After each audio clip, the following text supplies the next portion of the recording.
Did you know a real estate contract could be contingent upon your dog? We're going to explore that and more on today's real estate podcast. Here we go.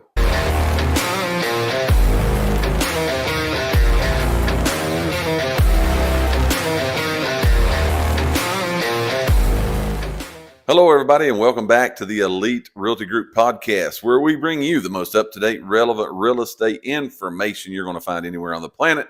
You're going to get it right here with us, and we are glad you have tuned in for today's episode, where we're going to be discussing the common contingencies that you sometimes see in a real estate contract. I'm Mike Elkins with Elite Realty Group. Got my partner Dave Elkins here to discuss these contingencies. How you doing today, my man? I'm doing pretty good, Mike. How about yourself? I'm doing good, ready to give this information out. Did you say something about a dog? I did say something about a dog. We're going to discuss that and much more about these real estate contingencies today, because I will say that I can't put this into a percentage, but it's going to be way less than 0.5% of contracts that we see come through here. Yeah. You see with zero contingencies. Mm-hmm. There are typically always contingencies on real estate contracts. Yes. Some of those are built in, some of those are placed in. Mm-hmm. But I think once we explore this today and get into these contingencies, that's what we get asked all the time. Can I make it, can I put a requirement in here that this has to happen before I have to buy this house? Yeah. The answer to the question is yes. Absolutely. As long as the other party agrees. Mm-hmm. So we're going to dive into today the most common ones. We're going to look first at the ones that's literally just, if you use the state approved contracts that we use here, provided to us by the state of Tennessee, these are actually already in the contract. You just have to say you're going to do them or not. Yeah. We highly recommend most of these. You do them, and we're going to discuss why. Then we're going to talk about the ones that you actually see people saying, Mm-hmm. okay, I need to put this in here because I want this contingent. And then we're going to talk some about the ones that it's contingent upon your dog. Yeah. You can do that. So we're going to dive deep into the world of contingencies in a real estate podcast today. Or in a real estate contract, I should say. We're glad you're listening to this podcast. So here we go. Let's first talk about what you would say proper definition Mm-hmm. of a contingency. We talk about this stuff all the time because we're in real estate. We kind of know what a contingency is. But a lot of times you ask people, do you want any contingencies in your contract? And they're like, what is that? What is that? Yeah. What is that? Tell me more. So if you look at it and you say, what is the definition of a contingency? Well, it's a clause that, again, is pre-written in. You can write in. It can be done many different ways. But it's a clause in a purchase and sale that's specifying an action or requirement that must be met Mm-hmm. before this contract becomes final, meaning it's executed, everybody agrees, and it is done. Right. So again, it's something that has to be met, a requirement, something has to be done that is specified in that contract for you. Mm-hmm. Let's look first at the ones that we see. These things here, they're pre-written. They're in there if you use this contract. I'll dive in first. Okay. The first one is, and I think it's one, again, we see this one a ton. Mm-hmm. And it's literally financial contingencies. And I'm going to go financial contingencies, meaning on maybe the part of how you're going to pay for this. Right. And that can be two ways. You're going to pay for this in two different ways. It's going to be, you're going to be getting a loan, a mortgage to purchase this house. You've got FHA, you got USDA, you got rural development, you got VA, you got conventional. You got all kinds of different loan products, mortgages you're going to get. You literally specify it is contingent upon me getting this type. Very specific. Right. It's contingent upon me getting this type of mortgage financing for me to buy the house. Yeah. Now, it actually even goes deeper than that, because in these mortgage products, you've got conventional loans. Typically, you see those, they're around 20% down. So you're going to be able to get a loan for 80% of the value of this house. We're going to talk about that more. Right. You got 3.5% down. So if you get 3.5% down, I need 96.5% of this to be able to be financed. Yeah. But you literally specify in detail that I want this contract contingent upon me specifically being able to get this type of mortgage to buy the home. You also have, this is going to be a cash offer. Right. This is contingent upon me paying you cash. And people's like, you can still make it contingent at this point? Yeah. You sure can. Absolutely. Because where are you getting the cash? Yeah, a lot of people don't realize that sometimes when people say cash, Right. that's because they're getting it out of an IRA, 401k, something like that. They just don't have it at their house, under their mattress. Exactly. They actually got to get it from somewhere, but Right. it will be cash once they get it. Right. So that is a very common contingency, that it has to be contingent upon me being able to get my hands on my cash. Sure. That can not only be your cash, that could be I'm getting cash from my parents. Yeah. I'm getting cash from my uncle. But it is a contingency that you pre-write in there. Now, that has to be satisfied. Yeah. Now, with all of these contingencies that we talk about, we're going to talk about it's a contingency. But you also see along with that contingency typically comes a time frame. Yeah. Like, we're not just going to be able to say this and wait this thing out forever and ever and ever. Yeah. You're going to see, we're going to be able to show you this, satisfy this in a particular point of time. Yeah. When you look at cash, it's actually written in a contract that you'll show proof of these funds. Yeah. That I'm getting this from this person, or I've got this in the bank, or I'm getting this from my 401k. Right. That's usually done within 5 days of the agreement going binding, meaning everybody agrees upon this. You see that. Right. With the loan, you see that is typically within 3 days you have to apply for this type of loan. Right. You're saying it's contingent upon me getting it, but you also turn right back around and say within 3 days I will go apply for this. Yeah, then you got 14 days. That's what I was going to go. You got 14 days that you can say, okay, it is for sure we are a go here. Yes, it's going to happen. Yeah, again, we're talking about state of Tennessee contracts. That could vary depending on what part of the state or what part of the country you're in. Depending on where you're watching and or listening to this podcast, that could be different. Now, I'm going to go back to that, though. Those are pre-written things in. Yeah. We're going a little bit maybe of contract writing here, but you can change that 5 days. Well, it's going to take me about 10 days to figure this cash one out. You can change that. Yeah. I may need a little bit more time on this 14 days. You could change that. Yeah. Those dates are just kind of pre-written in there that you do. Right. However, we see the majority of the time, those are the dates that stay. Those are the time frames that stay the stick same. to that. A lot of because, again, as a seller, you don't want to give a infinite amount of time. You want to know, can these people buy my house or not? Yeah, because it's going to be tied up until that point of time, especially if you agree upon this. Right. So you kind of want it sooner than later. Yes. As a buyer, you want to make sure you got enough time to get all this stuff done, because if you miss the contingencies, this is another thing I didn't think we would dive into, but we will. If you miss those dates on those contingencies, depending upon how it's written up, that could be detrimental to you as a buyer. Yeah. Specifically when there's earnest money on the line. Right. You kind of got to do things and perform in that. So the first contingency that, again, we see on almost every contract we get, again, it's very, very, very rare we get contracts and there's no contingencies. Right. That you're always going to be dealing with them.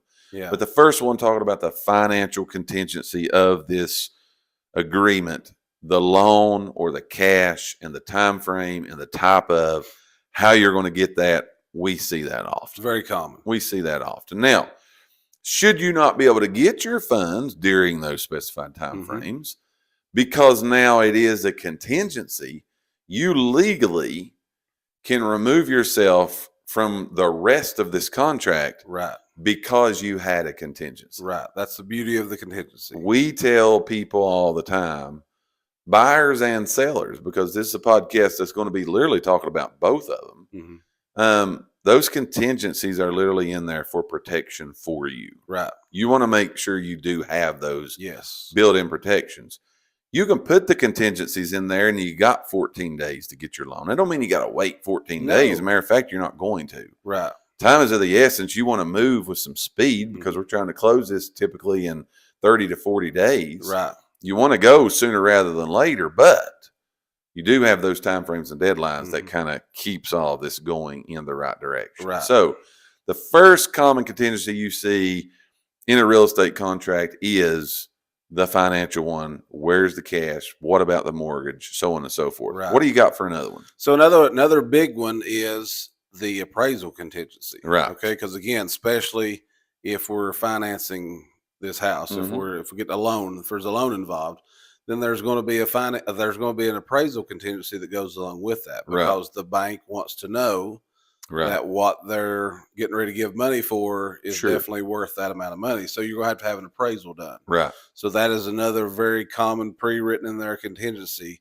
So this gets missed a lot of times, though, when we come back to cash. I'm with you. Because again, a lot of people don't realize that it's even an option for you to have an appraisal if you're paying cash. Well, that's on there too. Sure. So a lot of times it's just marked as they don't want no appraisal, but that's something that you definitely, if you're a cash buyer, if you're an agent, you're representing a cash buyer, you make sure that you're offering that, because that is on the contract. Yeah. It's a yes or no. Do you want it or not? Right. But you need to, again, if I'm paying cash, it's a good thing to know. Now, we've seen here the past few years, we've seen this, this appraisal contingency, even with a loan, that people have been paying, the difference. Oh yeah, because they're wanting to waive it. Yeah, they're wanting to waive that, so they're still having it, but it don't appraise for what the loan amount is. But the buyer is stepping up and paying that difference. Exactly. So that has kind of become, for a little bit, that was Something kind of the see. normal. Yeah, that was kind of the normal thing, because a lot of people selling their house making big chunks of money, and they was able to take that and pay the difference. But appraisal, again, whether that's cash, whether that's if you're getting a loan, for sure you're going to have that appraisal contingency. No doubt. And I think people were putting those, waiving the appraisal contingency, because that's what they were doing. They were waiving them to try to make their offer look better, because they knew there was going to be 5, 10, 15 other offers on this property. Right. It's one of those things that we always try to make sure people understand. If you waive it, you've waived it. Yeah. If you're buying a $300,000 house and it comes back and appraises at 200, well, if that wasn't contingent upon it appraising, then you're right. You're paying that difference. Yeah, I mean, and so do you worry about, you've heard this, that people have said, for the last little bit, people's been overpaying for houses. Well, if you waive that contingency, if you waive that appraisal contingency, you don't know. No. You don't know if you're overpaying for the house or not. No. So again, I highly recommend that you make it contingent upon an appraisal. Yeah, and two things there I think you said is worth exploring more. One is waiving the appraisal. You can waive the appraisal, but still have the appraisal done. Right, sure. It's not contingent. It don't matter. It doesn't have to appraise for that. Yeah. But the second one I think that we need to dive into, kind of going along with that appraisal. So that's a contingency. Okay, I've got it checked. It's cash or financing. It doesn't matter. But I've checked I want an appraisal. And this contract is contingent upon that. What happens if it doesn't appraise? Well, I mean, there's a lot of stuff that could happen. Sure. What's common? So what's common is the buyer at that point is going to tell the seller, "Hey, your house only appraised for, let's use 300,000. The house was listed at 325. Right. The house only appraised for 300,000. The buyer at that point is going to go back to the seller, and they're going to say, "Hey, Mr. Seller, house did not appraise. What can we do?" Exactly. So more than likely at that point, the seller now knows proof. We have proof from an appraiser. This is what your house is worth. Right. So I would say 90% of the time, that seller is going to reduce the price to that amount. Right. And then we'll move forward. Sure. Yeah. And you look at that and you say, like you said, I got an appraisal. But I think the big point we need to get across here we're talking about common contingencies. That's a protection. Absolutely. That's a protection for this buyer. So you'll a lot of times see that seller say, well, I mean, I'm not going to be able to sell it for no more than 300 anyway. I got an offer. These people are okay. Give me 300. I'll drop the price. Right. You also see that going back to what you alluded to just a little bit ago was, can the buyer just look at it and say, okay, it's only appraising for 300, they want 325, and you go to the seller and they're like, no, we're not going to drop the price. Right. Can the buyer pay the difference? Sure, Yeah, you you can. Yeah. That's decisions, though. The protection's in there for you. Had you never had that contingency, that none of this matters. Right. But because you have that, now you know. Right. You know that I am overpaying or I'm not overpaying. Right. You do see in today's time, the reason why we suggest do this, you do see sellers right now still living in a couple years ago. Yeah. And they're overpricing their houses. Right. And because inventory is low, you know, there's people that's saying, okay, I know it's a little high, but Right. I'm going to go with it. Right. The appraisal just kind of lets you know you got a protection, some sort of protection potentially on this investment that you're getting ready to make. Right. You want to make sure you got them in there. And so you have this all the time where you get the buyers that ask you. So the seller has to, at that point, the seller has to drop to that price. The seller does not have to. No. Because again, we don't know the seller's situation. They No. they might need that to pay off something. Yeah, You know what I mean? exactly. Pay off the house. They Sure. might need that. So you don't know what that reason is for, but no, they do not. As the seller, you do not have to reduce to that price. Exactly. Now, again, if you can, by all means, you've got a real appraisal on file at this point. Exactly. So if you can, you would be smart to reduce that price. No doubt. No doubt. So today we're talking to you about common contingencies that you find in a real estate contract. Again, the ones we're talking about here with you first, they're the ones that in the state of Tennessee, which is where we are with Elite Realty Group. These are in the contract already for you. You just have to elect whether you're going to use them or not. As always, we're probably going to suggest to you that you put these contingencies in. Should you not want to, we're also going to give you the information why you may not want to do that. So we've been through 2 so far. Let's look at the next one. So the next one I think is probably the one that is one of the biggest ones that probably people do know about, and that is inspections. Okay, so this purchase is contingent upon inspections. Yes. Now we're going to leave that broad like that because inspections can include many things. Many things. Home inspection, you could say, okay, that's whole home. You could say HVAC inspections. You could say radon inspections. You could say pest inspections. Foundation inspections. Septic inspections. But under our contract in the state of Tennessee, you elect to have inspections. Yes. Not one particular. Right. So that literally keeps everything open for anything you could be concerned about for a buyer, someone purchasing this house that you may be concerned about. When you select, I'm going to have inspections. Right. You're going to be covered under that umbrella of all of those things, unless you would change the verbiage of that, which we would not suggest that you do. Because again, you can always say, I'm good, let's go, versus these things. The same thing with the other contingencies we've talked about.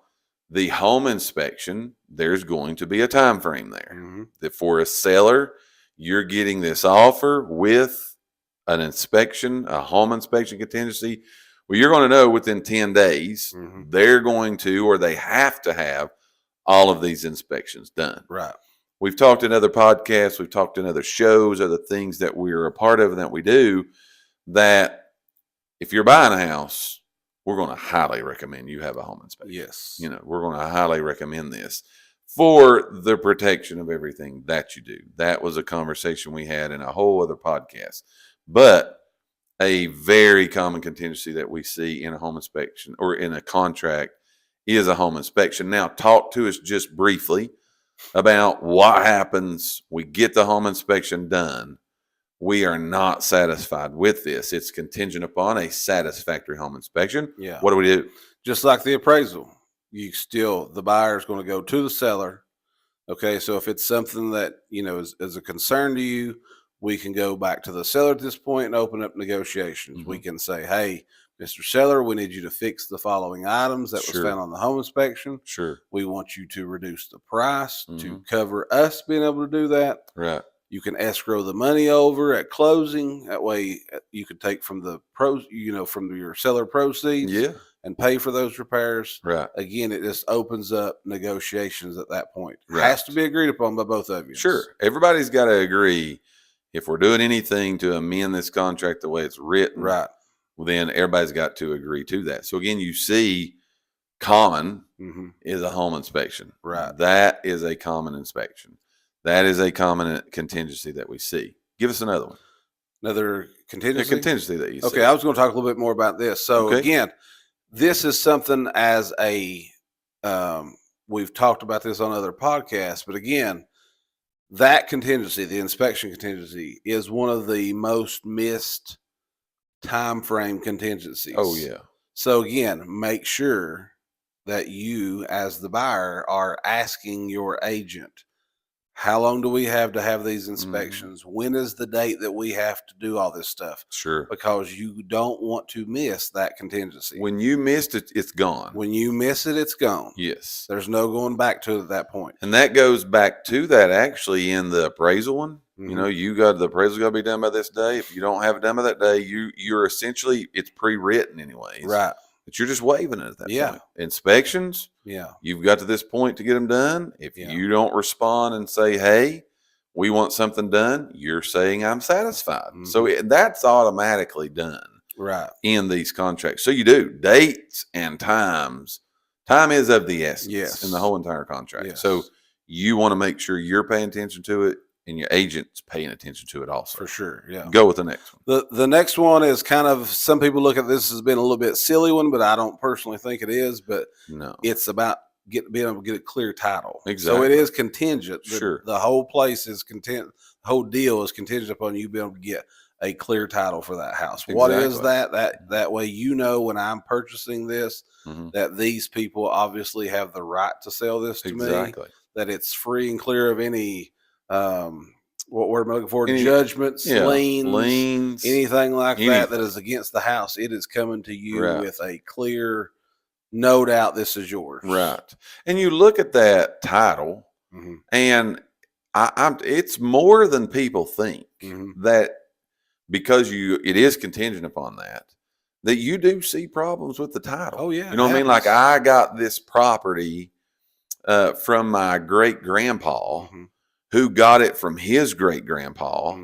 And there ended up being descendants of one of those down through the line that they had rights to it also. But, you know, we just kind of handed it down and did these things. And when title searches start happening, they find, hey, when this went from, you know, A to B, well, there was some people in here that had rights, but they never signed that this person could have it. Or, so you know what I'm saying? But nobody ever said anything about that. And it's not a problem. It's not those things.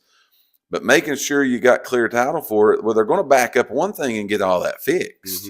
You could potentially still go through with everything. You just want to make sure you coming in here as the third or fourth buyer or transfer of this title. And somebody back from great grandpa, from the great grandpa, the cousin down through the third generation pops up and says, I got a right to this property and you got to do something.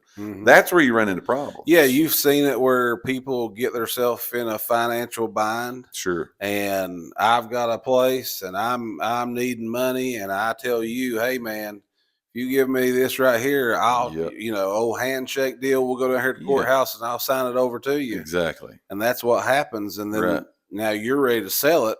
And there's, you know, I've got, you know, people that can come back and say, you know, hey, I didn't even know he sold this place. I actually have interest in, I have rights, financial rights to that place.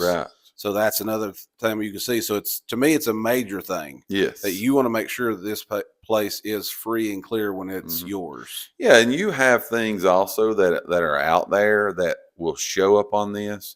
You have a lot of people call them land contracts. A lot of people call them, you know, land deeds, whatever that it is, that again, the person selling the property really ain't the owner of it. You know what I'm saying? Like it's on a land contract from the person who actually owns it. Well, if that's the case, the person who actually owns it's got to be the person that you have it, not the person who's in the house. You also see, maybe it's our area, but I would say that it goes everywhere. Going back to those handshake agreements, you know what I mean? Or I'm going to trade you my old truck for Mhm. this 3 acres of property you got Right. over here. And we trade. Right. You know what I mean? Like Yeah. we just trade. Nothing's ever filed. Right. Nothing's ever done. I'm okay. You can do what you want to that property. Yeah, it's yours. And then, the person who got the truck that gave you the property, they passed away. They had kids, but it was never officially put anywhere. Right. So you want to make sure that title is free and clear. Yeah. One other thing I want to pop up on here that you see happening has happened right here in our area, happens all across the country, is the person selling the property is not the true owner of the property. Yeah. You know what I mean? Like it's a scam. Mhm. It's somebody True. it's this or that. And that ain't the real owner of the property. Yeah. Title searches, Find those out. contingencies are going to 99.9% of the time Yeah. get that. Yeah, it'll come to light then. Yes. So those are what you would say common ones. Mhm. Those are actually the pre-written ones that we see that are in our contract. I think ones that you see though that are happen a lot that are not pre-written in there, something you've got to have your agent get in there for you. Probably the most common one that again is not pre-written is the buyer. This agreement is contingent upon the buyer Mhm.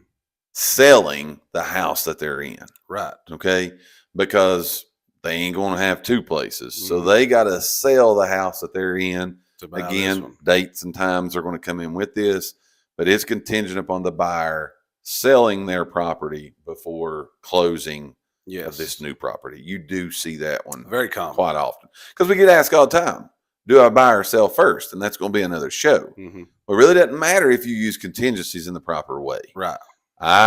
This agreement is contingent upon me selling my house before buying yours. On the flip side of that, what's the one that goes right along with that? Which is one that again I think is overlooked a lot, but Sure. it's contingent upon the seller Sure. finding suitable housing. Absolutely. So now we've seen it be very specific Mhm. that the seller says, I will sell this house as long as I can buy this house. Yes. This one Very particular house. specific. So it can be that specific that Mhm. it has to be you're going to buy this house. And if I don't get that house, then I Right. don't want to sell my house. Right. Or it can be that I want to be able to find another house Exactly. that I like. Exactly. So that's again, a lot of times a seller is afraid Mhm. to list their house because they'll say, I don't even know where I'd go. Yeah, I don't know what would happen. Don't even know what I would do. Yeah. I don't even know where I could go to. Sure. Well, you can list it and make it contingent upon you finding That's right. the house. That you find that suitable housing Yeah. that you're wanting for yourself.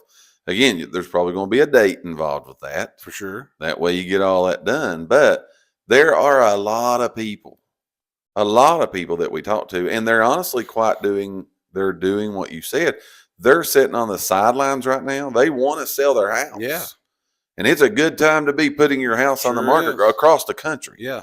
Nationwide, inventory is historically low. But these people are sitting on the sidelines because they don't know about these contingencies. Yeah, they don't don't know. know I can even do this. Right. So absolutely you can do this. Everybody's got to agree, Mhm. but it's something that again we're going to recommend to people that's selling their house. We're going to recommend you put this in here.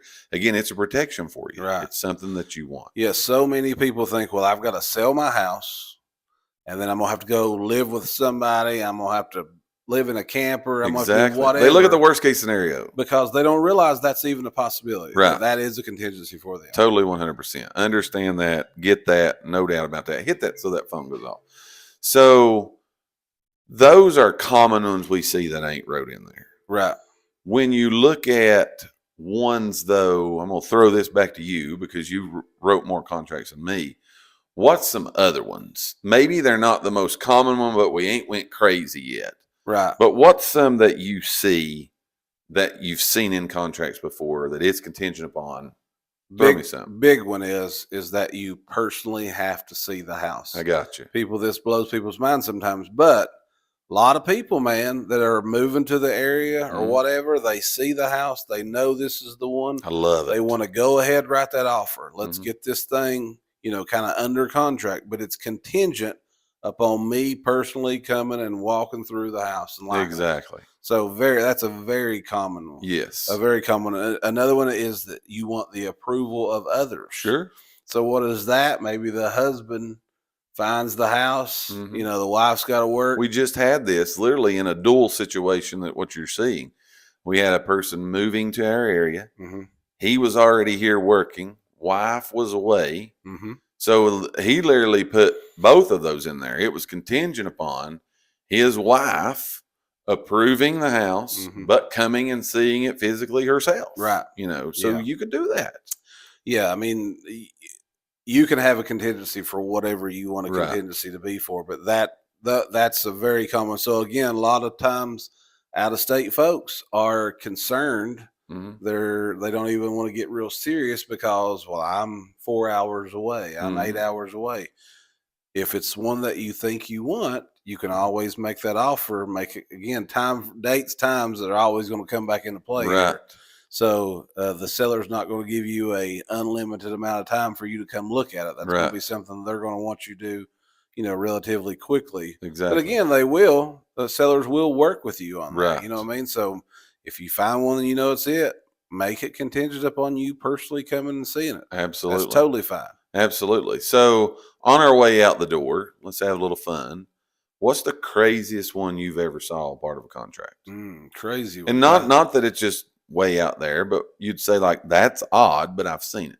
I do remember one time that the buyer made it contingent upon. So the seller was a huge ZZ Top collector, Mm-hmm. and the buyer made it contingent upon the seller including all of the ZZ Top memorabilia that was downstairs. That was already in the cave. That did not work. Right. So they didn't get it. They asked. Sure. They did ask. They were trying to. Yeah. The craziest one I've ever saw was we were selling a house up in Greene County near the airport. Mm-hmm. And the buyers wanted it contingent that the appropriate commission in Greene County, whether that be the airport commission, the county commission, the planning commission, whoever, give them a letter that they could fly their drones in the neighborhood that they were purchasing in. Huh. And they were big time, these like competitive drone people. Oh yeah. That, do competition. So they like flew drones all the time. Yeah. But there are rules about flying drones so close to an airport with a house near an airport. Mm-hmm. And so they wanted it contingent upon approval in a written form from those authorities that they could fly their drones in the area that they got. They ended up getting that. Right. So they were good to go with it. But that one was kind of one that you're like, I've never seen that before. Right. But it was a contingency. The seller agreed to it. Buyer agreed to it. Everybody went and got their letters. They provided it to them. No harm, no foul. Again, they're contingencies. They Right. have to be agreed upon. So back to your. I was getting ready to go back to the dog. At the very beginning, could it be contingent upon my dog? Sure. If you want to make it contingent upon your dog being satisfied with the fenced-in backyard, You can do it. you can ask for it. You can ask for it. Now, the seller don't necessarily have to agree to accept that contingency, No. but you can literally ask for whatever contingency you want. Absolutely. So if you got a question, I mean, those are questions, buyers or sellers. Yes. Have a conversation with a realtor. Oh, absolutely. Those are conversations you can have. Don't cost you nothing to have a conversation. No. If you've got questions like that, can you do this? Can you do that? Call up a realtor, man. That's They'll exactly be glad to explain those things to you. Yes, absolutely. As always, if you're buying, selling, investing in real estate, no matter where throughout the country, we'd be glad to connect with you. Again, we have a network of realtors all across the country. And no matter where you are, we would be glad to serve you and help you in your real estate journey. This has been the common contingencies that you typically see in a real estate podcast provided to you today. This information by your friends at Elite Realty Group in Morristown, Tennessee. We hope you've enjoyed this podcast. Make sure you like and subscribe. Share it out on whatever channel that you are watching us on. We would greatly appreciate that. Be watching for more content coming from your friends here at Elite Realty Group. And until we see you next time, this has been the Elite Realty Group podcast. We hope you guys have a great and blessed day. We'll see you next time.